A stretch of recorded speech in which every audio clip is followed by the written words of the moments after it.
प्रधानमंत्री नरेंद्र मोदी 2 दिन के दौरे पर पोलैंड पहुंच गए हैं, जहां भारतीय समुदाय के लोगों ने प्रधानमंत्री मोदी का स्वागत किया है। इस दौरान प्रधानमंत्री ने बच्चों से हाथ भी मिलाया। मोदी ने स्वागत में डांडिया नृत्य की प्रस्तुति देखी।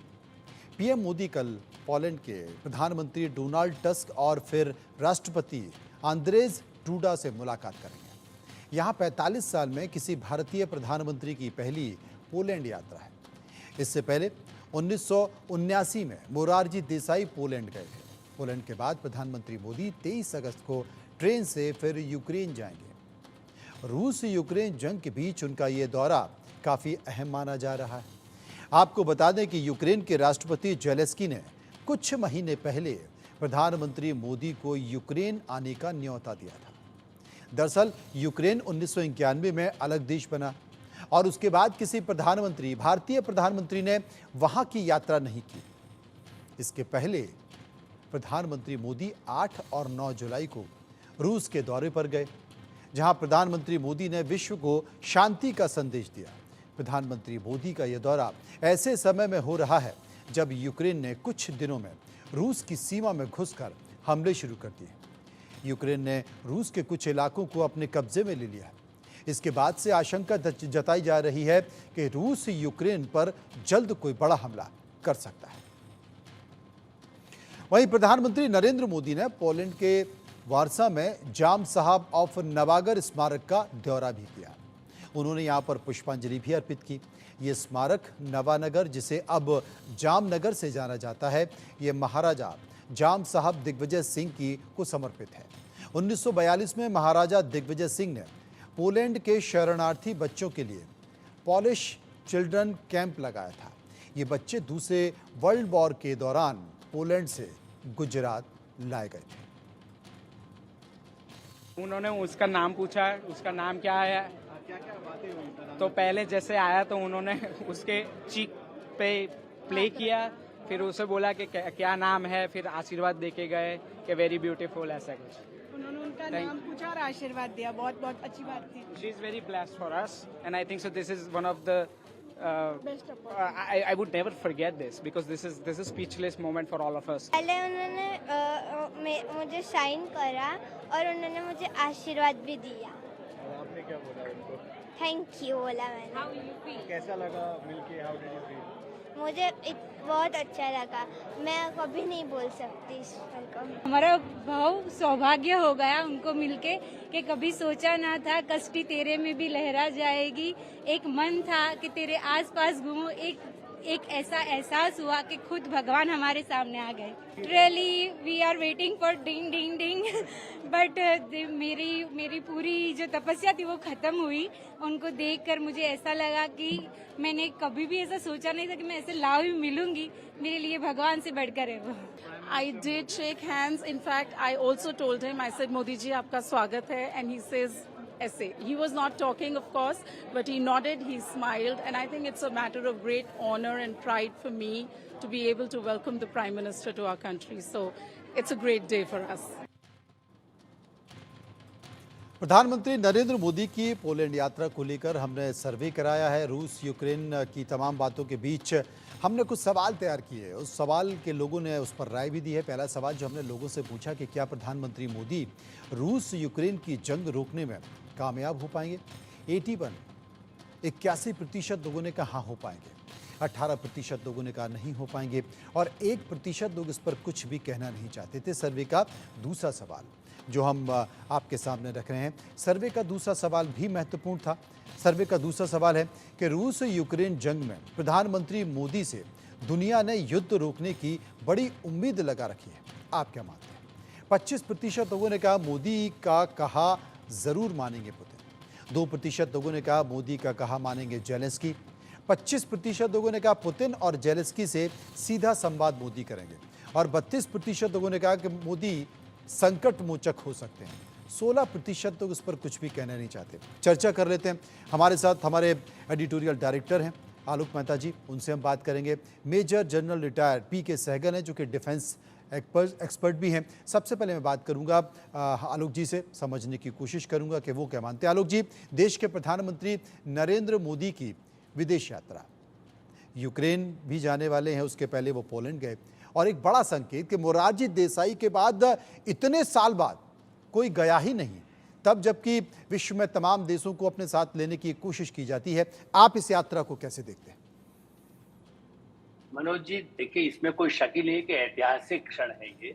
जिस समय भारत के प्रधानमंत्री पोलैंड गए, पोलैंड के साथ हमारे संबंध बहुत वर्षों से हैं, मतलब आजादी से पहले भी रहे हैं जी। जैसा अभी आपने रिपोर्ट में भी दिखाया, जामनगर हाउस, कोल्हापुर हाउस, क्योंकि उनके पोलैंड के लोगों को वर्ल्ड वार में 39 में भारत ने शरण दी।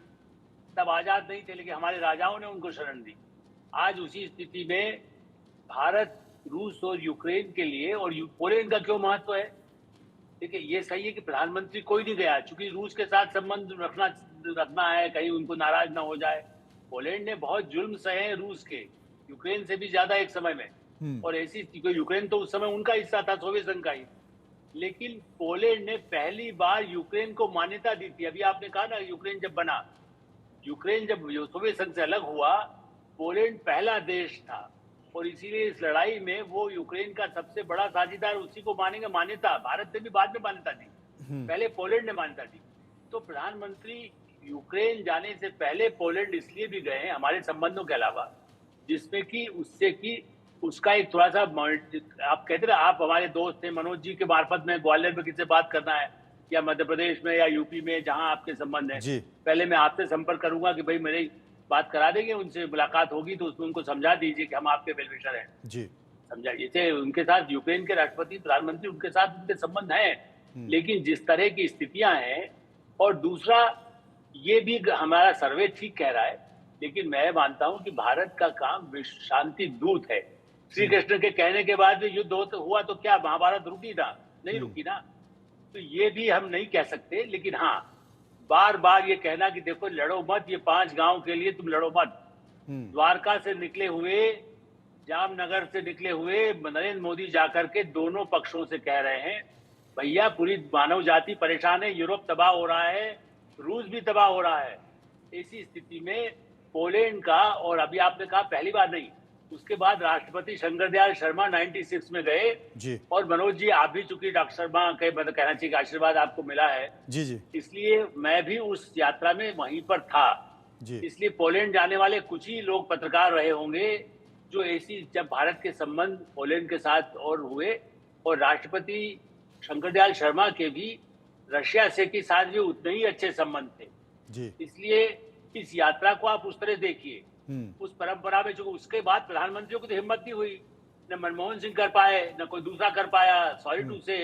लेकिन ये पहली बार ऐसा मौका आया जब भारत, यूक्रेन से भी अपने लोगों को बचाना है, दूसरों को युद्ध से बचाना है जी। तो हम शांति के लिए अपील कर सकते हैं उनके लिए। दूसरा, पोलैंड 90% आज भी रूस पर निर्भर है, तेल पर। Can you imagine? जो सबसे ज्यादा लड़ रहा है, सबसे लड़ने के लिए साथ दे रहा है यूक्रेन का, उसको आज भी रूस का तेल चाहिए। इसलिए भारत का महत्व ज्यादा है। कहीं तेल बंद कर दिया उसने, पोलैंड से वेजिटेबल लेना बंद कर दिया है। ठीक है, हमारे उनके संबंध तो है, $5 बिलियन के व्यापार हो रहा है पोलैंड से, तो लोग उसकी चर्चा सारे, इवन दूरदर्शन या जो चैनल है वो ये चर्चा नहीं कर रहा है कि अंदर की बात क्या है। अंदर की बात यह है कि तेल के लिए, जैसे हमसे कहता है ना अमेरिका, यूरोप ने तो थ्रेट किया था कि नहीं, तुमको रूस पर प्रतिबंध लगाओ, तुम्हें रूस पर प्रतिबंध लगाए, तुम उनसे मत लीजिए जी जी। भारत ने और भारत के प्रधानमंत्री ने कहा कि नहीं, हम तेल लेंगे, हम किसी एक के साथ नहीं है, ना अमेरिका के साथ है, साथ में सबके मित्र हैं, लेकिन हम एक पक्ष के साथ नहीं जाएंगे। यही कारण है कि आज पोलैंड, यूक्रेन, पूरे यूरोप, पूरे अमेरिका, पूरा रूस, पूरी दुनिया के लिए भारत की तरफ है। बिल्कुल, और भारत इस बात का संकेत भी दे रहा है। भारत हमेशा हर मंच पर, अंतर्राष्ट्रीय मंचों पर वसुधैव कुटुंबकम का जिक्र भी करता है। देश के प्रधानमंत्री वही बात कहते हैं। सर्वे का बाकी जो बचे हुए सवाल हैं वो भी ले लेते हैं। एक और सवाल जो हमने लोगों से पूछा, वो सवाल था कि क्या पोलैंड यूक्रेन की यात्रा से कूटनीतिक मंच पर प्रधानमंत्री मोदी का कद और बढ़ेगा? 86% लोग, 86% लोगों ने कहा हाँ जरूर बढ़ेगा, 13% लोग कह रहे थे नहीं बढ़ेगा, और 1% लोग इस पर कुछ भी कहना नहीं चाहते थे। सर्वे का एक और सवाल जो हमने लोगों से पूछा कि भारत को ग्लोबल लीडर बनाने का क्रेडिट आप किस प्रधानमंत्री को देना पसंद करते हैं? 79% लोगों ने, 79% लोगों ने कहा नरेंद्र मोदी को, 7% लोग डॉक्टर मनमोहन सिंह की बात कर रहे थे, 8% लोग अटल बिहारी वाजपेयी की बात कर रहे थे, 3% लोग पंडित नेहरू की बात कर रहे थे और बाकी के 3% लोग इस पर कुछ भी कहना नहीं चाहते थे। आलोक जी हमारे साथ मौजूद हैं। आलोक जी, इसमें कोई शक नहीं है कि तमाम बातों के बीच देश के प्रधानमंत्री की जो डिप्लोमेसी है, जो कूटनीति है, यानी कि आप अगर रूस के पास जा रहे हैं, रूस से मुलाकात कर रहे हैं, तो आप यूक्रेन के पास भी जा रहे हैं, आप वहाँ भी बात कर रहे हैं। ऐसे दौर में जबकि दोनों एक दूसरे की शक्ल देखना नहीं चाहते, दोनों एक दूसरे को तबाह करना चाहते हैं, और ये जो जंग चल रही है, इस रात की सुबह कब होगी किसी को पता नहीं। बिल्कुल आपने ठीक कहा। अरे कल भी बम गिराए गए हैं, मिसाइल छोड़ रहा है रूस जी। यूक्रेन अपनी तरफ से जाके उनके इलाके में। देखिए यूक्रेन का एक हिस्सा जो रशियन जैसे कह सकते हैं कि उनमें जैसे होता है ना, वहां के लोग पहले तो सोवियत संघ का हिस्सा था, रशियन बोलने वाले या वहां के मूल के लोग हैं। तो यूक्रेन उस अब रशिया कहता नहीं अब हमारा ही वहां पर हो जाए, उसको अलग कर दीजिए आप। तो यूक्रेन तो उसको अपना अखंड मान के चलता चाहता है ना, वो थोड़ी उसको देने को तैयार है वो। और इसलिए लेकिन भारत उस सारी स्थिति में केवल शांति हो, चूंकि तबाही हो रही है, चाहे वो गाजा में हो रही हो या यूक्रेन में हो रही हो या रशिया के किसी हिस्से में, जबकि रशिया के पास इतने साधन संपन्न है। लेकिन भारत ने, आपने ठीक कहा, अमेरिका भी कह रहा है, देखिए हमारे संबंध रूस से है, लेकिन अमेरिका बाइडेन क्या कहते हैं, भारत कुछ करे भाई, जबकि वो हथियार दे रहा है, हम हथियार नहीं दे रहे। हम यूक्रेन को कोई लड़ाई में इसलिए सहायता नहीं कर रहे कि तुम रूस पे हमला करो या क्या करो, अमेरिका सहायता दे रहा है। भारत कहता है कि हम आपको वेजिटेबल यदि नहीं कोई ले रहा है हम ले लेंगे, हम दे देंगे, हम आपको एक्सपोर्ट इंपोर्ट में फायदा पोलैंड को भी करेंगे, यूक्रेन को करेंगे, दवाइयों की जरूरत है जो घायल हो रहे हैं उनके लिए हम दे देंगे जी। हम लेकिन लड़ाई को रोकना चाहते हैं। इसलिए ये सही है कि हम कितना भूमिका निभाएंगे, ये दोनों देशों के उनकी लेकिन मजबूरी अब है, जिस पराकाष्ठा पे पहुंचा हुआ है जी। जितना नुकसान यूक्रेन को हो चुका है, उसमें भारत के इस भूमिका से उम्मीद करना चाहिए। देखिए मनोज जी, एक बार फिर एक लाइन कहूंगा, पिछले वर्ष भी ये चर्चा हुई थी, जिस तरह से भारत ने T20 किया कि कहीं न कहीं भारत सबसे अग्रणी है, और क्या नोबेल पुरस्कार जहां अमेरिका के राष्ट्रपतियों को जो युद्ध कराते थे उनको मिला है, क्या भारत को नहीं मिलना चाहिए? आपको याद हो पिछली बार वो ऑस्ट्रिया भी गए थे, जब रूस गए हैं तो ऑस्ट्रिया भी यूरोपियन, उसमें कैसे उसका फर्क पड़ता है। इसी तरह पोलैंड का और यूक्रेन का, उनके हमारे संबंध तो हैं द्विपक्षीय, वो तो चलते रहेंगे। और जैसा आपने कहा प्रधानमंत्री मोदी और एस जयशंकर, देखिए एक क्रेडिट विदेश मंत्री को भी देना चाहिए। एक समय में स्वर्ण सिंह होते थे, दूसरे लोग होते थे, लेकिन वो राजनीतिज्ञ होते थे। पहली बार देश में कई और विदेश सचिवों ने अच्छा काम किया है, लेकिन मेरा ऐसा मानना है कि एक जयशंकर ने हमारे भारत सरकार को, प्रधानमंत्री मोदी जो चाहते हैं उसको सामने ला करके रखा, तटस्थ भूमिका। वो अमेरिका में भी एम्बेसडर रहे हैं और चीन में भी रहे हैं। तो रूस चीन के साथ है, बहुत बेहतर डिप्लोमेसी इस वक्त भारत की चल रही है। पीके सहगल साहब हमारे साथ मौजूद हैं। सहगल साहब, आपको याद होगा जब देश के प्रधानमंत्री रूस गए थे, उस वक्त जेलेंस्की का एक बयान आया था और उन्होंने कहा था कि देश का जो दुनिया का सबसे बड़ा लोकतंत्र है, उस लोकतंत्र में वहाँ के प्रधानमंत्री रूस जा रहे हैं और रूस के राष्ट्रपति से मिल रहे हैं, उस राष्ट्रपति से मिल रहे हैं जिनके हाथ खून से रगे हुए हैं, और इसे निराशा लगती है। लेकिन आज वही प्रधानमंत्री, आज वही नरेंद्र मोदी यूक्रेन भी जा रहे हैं और यूक्रेन भी जाकर मुलाकात कर रहे हैं, और वो उनको भी यही कह रहे थे कि जब रूस गए थे तब भी उन्होंने इस बात का जिक्र किया था कि युद्ध कोई भी रास्ता नहीं है, शांति और बातचीत एक ऐसा तरीका जिसके जरिए आप संकेत, और जब यूक्रेन जाएंगे तो यूक्रेन भी जाकर वो शांति का ही संकेत देंगे, वसुदेव कुटुंबकम की ही बात करेंगे। तो ये आप इसे कैसे मानते हैं, इस डिप्लोमेसी को, इस कदम को कैसे मानते हैं? देखो, प्रधानमंत्री की जो विजिट है बड़ी अहम है। इसके ऊपर हिंदुस्तान की नहीं पूरी दुनिया की नजर है जी, क्योंकि जो रूस यूक्रेन लड़ाई है इससे पूरी दुनिया के ऊपर बड़ा जबरदस्त प्रभाव पड़ा है। सप्लाई चेन्स डिसरप्ट हो गई है, ऑयल एंड गैस प्राइसेस जो है बहुत ऊपर हो गई है। फूड का जो सबसे बड़े एक्सपोर्टर थे रशिया और यूक्रेन, उधर से भी फूड जाना बंद हो गया। फर्टिलाइजर प्राइसेस बढ़ गई है। इससे पूरी दुनिया जो है चिंतित है, और ये तकरीबन 2.5 साल से युद्ध चल रहा है और खत्म होने का नाम नहीं ले रहा। इस समय दुनिया में केवल एक ही लीडर है, प्रधानमंत्री मोदी, जो जेलेंस्की के साथ भी उनकी केमिस्ट्री अच्छी है और पुतिन के साथ भी अच्छी है, और शुरू से उनका यही रवैया रहा है कि आज का जो माहौल है उसमें या आज का जो वातावरण है इसमें डायलॉग और बातचीत के माध्यम से ही मसला कोई फैसला होना चाहिए। जी। युद्ध जो है वो आज के माहौल में नहीं चलेगा। उन्होंने 1 महीना पहले रशिया में गए थे, फिर से यही बात कही, साथ ये भी कहा कि यूएन चार्टर के अनुसार किसी देश की इंटेग्रिटी और सॉवरेनिटी को वायलेट करना जो है गलत है। यानी दूसरे लफ्जों में यूक्रेन का भी साथ दिया और जेलेंस्की को भी उनको बड़ा भरोसा है। तो मेरे मुताबिक केवल दुनिया में एक ही प्रधानमंत्री इस समय है जिनकी छवि ऊंची है। हिंदुस्तान की इन्फ्लुएंस काफी ज्यादा है। दुनिया के छोटे देश और बड़े देश सब हिंदुस्तान को वो कर रहे हैं। G20 के बाद में ग्लोबल साउथ का लीडर बन चुके हैं।